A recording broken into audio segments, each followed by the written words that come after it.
সংবাদ সবাইকে স্বাগত জানাচ্ছি। আমি ফিরোজ তোহা। শুরুতেই সংবাদ শিরোনাম জানিয়ে দেব এই মুহূর্তে হাতে পাওয়া সর্বশেষ গুরুত্বপূর্ণ আপডেট বাংলা সংবাদ। শুরুতেই থাকছে তারেক রহমানের বক্তব্য নিয়ে ভারতীয় মিডিয়ায় মিথ্যাচার। বিএনপির ভারপ্রাপ্ত চেয়ারম্যান তারেক রহমানের স্বদেশ প্রত্যাবর্তন উপলক্ষে আয়োজিত ঐতিহাসিক গণসংবর্ধনা দেওয়ার বক্তব্য নিয়ে ভারতে একটি গণমাধ্যমে অপপ্রচার শনাক্ত করেছে প্রেস ইনস্টিটিউট বাংলাদেশের ফ্যাক্ট চেক এবং media research team Bangla fact. এবারে জানাবো অবৈধ অস্ত্র উদ্ধার না হলে সুষ্ঠু নির্বাচন সম্ভব নয়। ভোট গ্রহণের আগে এ জনপদে অস্ত্র উদ্ধারে যেন সাঁড়াশি এবং চিরুনি অভিযান পরিচালনা করা হয়। অন্যথায় সন্ত্রাসীরা অস্ত্রের ভয় দেখিয়ে সাধারণ ভোটারদের ভোট প্রদান থেকে বিরত রাখতে পারে বলে আশঙ্কা প্রকাশ করেছেন চট্টগ্রাম সাতকানিয়া লোহাগড়া আসনের বাংলাদেশ জাতীয়তাবাদী দলের প্রার্থী নাজমুল মোস্তফা আমিন। এদিকে বাংলাদেশি আখ্যা দিয়ে ১৪ ভারতীয় নাগরিককে ঠেলে পাঠালো বিএসএফ। চুয়াডাঙ্গার দর্শনা সীমান্ত দিয়ে নারী, পুরুষ, বৃদ্ধা এবং শিশুসহ একই পরিবারের ১৪ জন ভারতীয় নাগরিককে বাংলাদেশি আখ্যা দিয়ে জোরপূর্বক বাংলাদেশে ঠেলে পাঠিয়েছে ভারতীয় সীমান্তরক্ষী বাহিনী। শুক্রবার রাতে ঘটনা ঘটে। বর্তমানে ওই ১৪ জন বর্ডার গার্ড বাংলাদেশের হেফাজতে রয়েছে।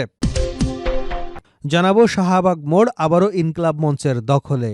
আবারও শাহবাগ মোড় অবরোধ করে অবস্থান নিয়েছে ইনকলাব মঞ্চ। শরীফ ওসমান বিন হাদির কবর জিয়ারত করে বিএনপির ভারপ্রাপ্ত চেয়ারম্যান তারেক রহমান চলে যাবার পর ইনকলাব মঞ্চের নেতাকর্মীরা আবারও শাহবাগে অবস্থান নিয়েছেন। জানাবো জনতার নেতা যে নতুন বাংলাদেশ গড়ার কথা বললেন।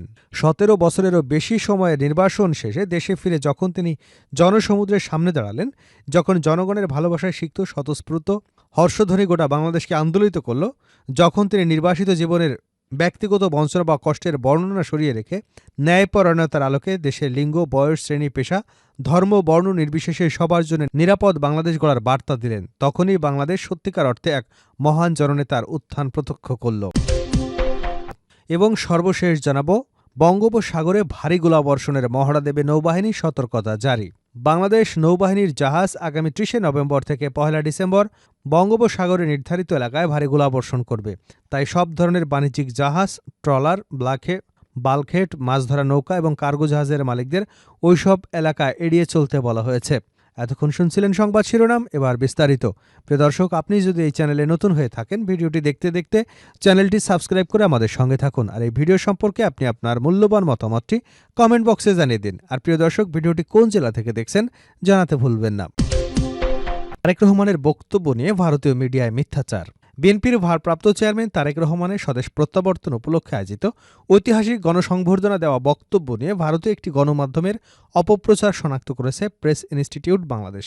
শুক্রবার বাংলা ফ্যাক্ট চেক জানিয়েছে তারেক রহমান তার সম্পূর্ণ ভাষণে ভারতের বিষয়ে কোনো মন্তব্যই করেননি।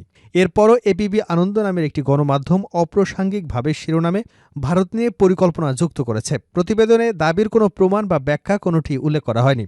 বাংলা ফ্যাক্টের অনুসন্ধান টিম জানিয়েছে ভারতের গণমাধ্যম এবিপি আনন্দ তারেক রহমানের বক্তব্যে আই হ্যাভ এ প্ল্যান অংশটুকু ব্যবহার করে বিভ্রান্তিকর শিরোনাম তৈরি করেছে। তারেক রহমানের ভাষণে ভারতকে নিয়ে কোনো পরিকল্পনার কথাই ছিল না। তার বক্তব্যের একটি অংশ বিকৃতভাবে তুলে ধরে বিভ্রান্তিকর শিরোনামে সংবাদ প্রচার করা হয়েছে। গত ২৫ ডিসেম্বর দীর্ঘ ১৭ বছর পর দেশে ফেরেন বিএনপির ভারপ্রাপ্ত চেয়ারম্যান তারেক রহমান।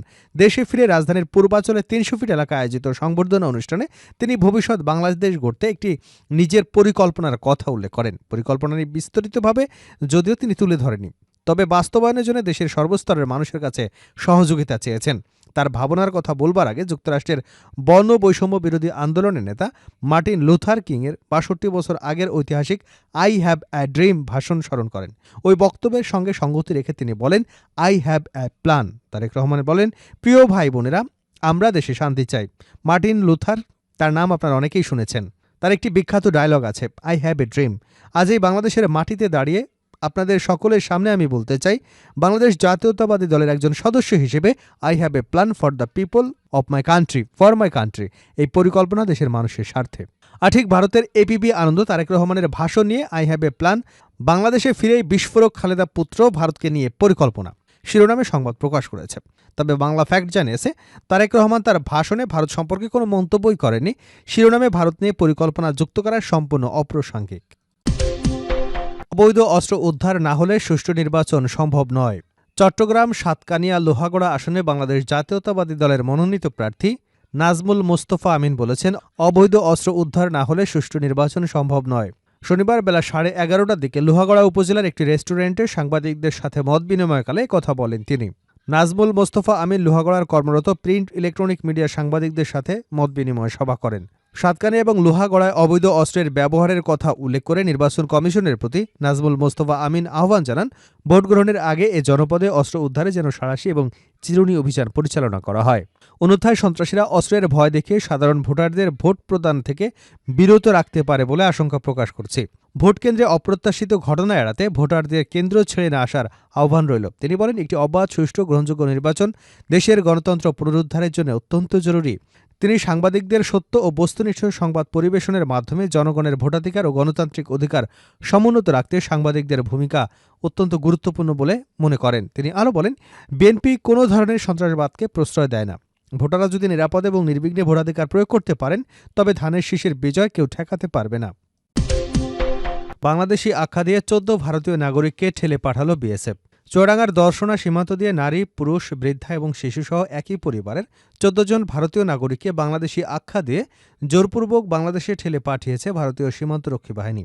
শুক্রবার রাতে ঘটনা ঘটে। বর্তমানে ওই 14 জন বর্ডার গার্ড বাংলাদেশের হেফাজতে আছে। স্থানীয় এবং ভুক্তভোগী সূত্রে জানা গেছে, শুক্রবার দিবাগত রাতে ঘন কুয়াশার সুযোগে চুয়াডাঙ্গার দর্শনা নিমতলা সীমান্ত গেটের একটি পয়েন্ট দিয়ে তাদের অবৈধভাবে বাংলাদেশে প্রবেশ করতে বাধ্য করা হয়।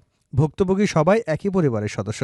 তাদের দাবি, তারা ভারতের উড়িষ্যা প্রদেশের জগৎসিংহপুর এলাকার স্থায়ী বাসিন্দা। মুসলিম পরিবার হওয়ায় ভারতীয় পুলিশ এবং বিএসএফ তাদের নিজ দেশ থেকে জোর করে বাংলাদেশে পাঠিয়েছে। তারা অভিযোগ করেন, জন্মসূত্রে তারা ভারতীয় নাগরিক এবং তাদের কাছে আধার কার্ড, রেশন কার্ড ছিল, যা ভারতীয় পুলিশ জোরপূর্বক কেড়ে নিয়েছে। বাংলাদেশে প্রবেশের পর তারা দর্শনা সীমান্তবর্তী এলাকায় দিশেহারা অবস্থায় ঘোরাফেরা করতে থাকেন। পরে রাতে দর্শনা শহরের বাস স্ট্যান্ড এলাকায় অবস্থান নিলে বিষয়টি স্থানীয়দের নজরে আসে। মানবিক বিবেচনায় স্থানীয়রা খোলা জায়গায় অস্থায়ীভাবে তাঁবু স্থাপন করে তাদের থাকার ব্যবস্থা করেন, পাশাপাশি খাবার এবং শীতবস্ত্র দিয়েও সহায়তা করেন। পরবর্তীতে বিষয়টি সামাজিক যোগাযোগ মাধ্যমে ছড়িয়ে পড়লে প্রশাসনের নজরে আসে। খবর পেয়ে দর্শনা থানা পুলিশ, চুয়াডাঙ্গা 6 বিজিবি সদস্যরা ঘটনাস্থলে পৌঁছে ওই 14 জনকে নিজেদের তত্ত্বাবধানে নেন এবং তাদের পরিচয় ও নাগরিকত্ব যাচাই বাছাই শুরু করেন। 6 বিজিবি চুয়াডাঙ্গা ব্যাটালিয়নের অধিনায়ক লেফটেন্যান্ট কর্নেল মোহাম্মদ নাজমুল হাসান ঘটনার সত্যতা নিশ্চিত করে বলেন, অনুপ্রবেশকারী ব্যক্তিদের পরিচয় ও নাগরিকত্ব যাচাই বাছাই কার্যক্রম চলমান রয়েছে। তাদের কাছে কোনো পাসপোর্ট, ভারতীয় আধার কার্ড বা অন্য কোনো বৈধ পরিচয়পত্র পাওয়া যায়নি। বিষয়টি নিশ্চিত করতে বিএসএফ সহ সংশ্লিষ্ট কর্তৃপক্ষের সঙ্গে যোগাযোগ করা হচ্ছে। তিনি আরও জানান, মানবিক বিবেচনায় তাদের খাবার, শীতবস্ত্র, প্রাথমিক চিকিৎসার ব্যবস্থা করা হয়েছে। যাচাই বাছাই শেষে ঊর্ধ্বতন কর্তৃপক্ষের সঙ্গে আলোচনা করে পরবর্তী আইনগত পদক্ষেপ নেওয়া হবে। শাহবাগ মোড়ে আবারও ইনকিলাব মঞ্চের অবস্থান। আবারও শাহবাগ মোড় অবরোধ করে অবস্থান নিয়েছে ইনকিলাব মঞ্চ। শরীফ ওসমান হাদির কবর জিয়ারত করে বিএনপির ভারপ্রাপ্ত চেয়ারম্যান তারেক রহমান চলে যাওয়ার পর ইনকিলাব মঞ্চের নেতাকর্মীরা আবারও শাহবাগে অবস্থান নেন। শনিবার দুপুর 12:30টার দিকে আজিজ সুপার মার্কেটের সামনে থেকে শাহবাগ মোড়ে আসেন ইনকিলাব মঞ্চের নেতারা। এর আগে শরীফ ওসমান বিন হাদির খুনিরা গ্রেপ্তার না হওয়া পর্যন্ত শাহবাগে অবরোধ চালিয়ে যাবার ঘোষণা দেয় ইনকিলাব মঞ্চ। শুক্রবার জুমা নামাজের পর তারা শাহবাগে অবস্থান নেন। সারা রাত তারা শাহবাগে অবস্থান করেন। ওসমান হাদির কবর জিয়ারত করতে তারেক রহমানের আসা উপলক্ষে সকাল 8:30টার দিকে শাহবাগ মঞ্চ থেকে অবরোধ সরিয়ে আজিজ সুপার মার্কেটের সামনে অবস্থান নেন ইনকিলাব মঞ্চের নেতাকর্মীরা। তখন ইনকিলাব মঞ্চ জানিয়েছিল, তারেক রহমান ইনকিলাব মঞ্চের আহ্বায়ক শরীফ ওসমান বিন হাদির কবর জিয়ারত করে ফিরে গেলে তারা আবার শাহবাগে অবস্থান করবেন। বঙ্গোপসাগরে ভারী গোলাবর্ষণের মহড়া দেবে নৌবাহিনী, সতর্কতা জারি। বাংলাদেশ নৌবাহিনীর জাহাজ আগামী 30শে নভেম্বর থেকে 1 ডিসেম্বর বঙ্গোপসাগরের নির্ধারিত এলাকায় ভারী গোলাবর্ষণ করবে। তাই সব ধরনের বাণিজ্যিক জাহাজ, ট্রলার, বাল্কহেড, মাছ ধরা নৌকা এবং কার্গো জাহাজ মালিকদের ওইসব এলাকা এড়িয়ে চলতে বলা হয়েছে। শনিবার এক প্রেস বিজ্ঞপ্তিতে নৌবাহিনী জানায়, গোলাবর্ষণের বিপজ্জনক এলাকা পতেঙ্গা হতে 25 কিলোমিটার দক্ষিণ পশ্চিমে, কুতুবদিয়া হতে 11 কিলোমিটার পশ্চিমে, কক্সবাজার হতে 38 কিলোমিটার উত্তর পশ্চিমে এবং হাতিয়া। এই এলাকাসমূহে চলাচল অত্যন্ত বিপজ্জনক। তাই বাণিজ্যিক জাহাজ, ট্রলার, কোস্টগার্ড, বালহেড, মাছ ধরা নৌকা, কার্গো জাহাজ সহ সকল ধরনের নৌযানকে ওই এলাকা পরিহার করতে বলা হয়েছে।